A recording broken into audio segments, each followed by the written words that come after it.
Hi all, ಇದು ಬಂದು Monday mini blog ಆಗಿರುತ್ತೆ.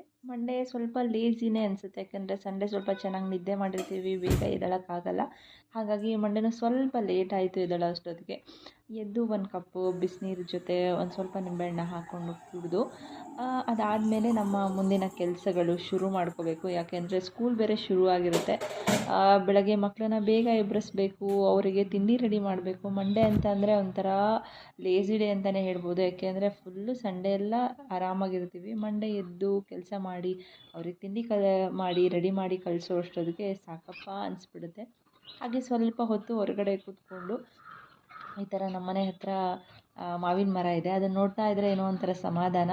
ಅಲ್ಲಿ ಬೆಳಗ್ಗೆನೇ ಗಿಳಿಗಳೆಲ್ಲ ಬರುತ್ತೆ.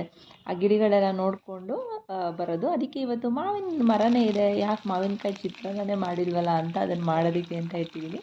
ಅದಕ್ಕೆ ಸ್ವಲ್ಪ ಜೀರಿಗೆ ಮತ್ತು ಸಾಸಿವೆ, ಕರಿಬೇವು, ಮೆಣಸಿನ್ಕಾಯಿ, ಕಡಲೆಬೇಳೆ ಮತ್ತು ಕಡಲೆ ಬೀಜ ಮತ್ತು ಸ್ವಲ್ಪ ನಿಮಗೆ ಎಷ್ಟು ಬೇಕಷ್ಟು ಆನಿಯನ್ನ ಹಾಕ್ಕೊಂಡು ಫ್ರೈ ಮಾಡಿಕೊಂಡು ಸ್ವಲ್ಪ 1 ಕಪ್ ತುರಿದಿರೋ ಅಂಥ ಮಾವಿನಕಾಯಿನ ಹಾಕಿದ್ದೀನಿ. ಅದನ್ನು ಹಾಕಿ ಚೆನ್ನಾಗಿ ಫ್ರೈ ಮಾಡಿ ಸ್ವಲ್ಪ ಅರಿಶಿನ ಹಾಕಿ, ಬೇರೆ ಏನೂ ಹುಳಿ ಅಂಶ ಬೇಕಾಗಿಲ್ಲ. ಯಾಕೆಂದರೆ ಮಾವಿನ ಹಣ್ಣು ಆಲ್ರೆಡಿ ಹುಳಿ ಇರೋದ್ರಿಂದ ಮಾವಿನಕಾಯಿ ಅಷ್ಟೇ ಸಾಕು. ಅದಕ್ಕೆ ಸ್ವಲ್ಪ ರೈಸ್ ಹಾಕ್ಬಿಟ್ಟು ಮಿಕ್ಸ್ ಮಾಡಿದರೆ ಮಾವಿನಕಾಯಿ ಚಿತ್ರಾನ್ನ ರೆಡಿ ಆಯಿತು. ಇದು ಬಂದು ನನ್ನ ಮಂಡೇ ಮಿನಿ ವ್ಲಾಗ್ ಆಗಿರುತ್ತೆ. ಇಷ್ಟ ಆದರೆ ಲೈಕ್ ಮಾಡಿ, ಶೇರ್ ಮಾಡಿ.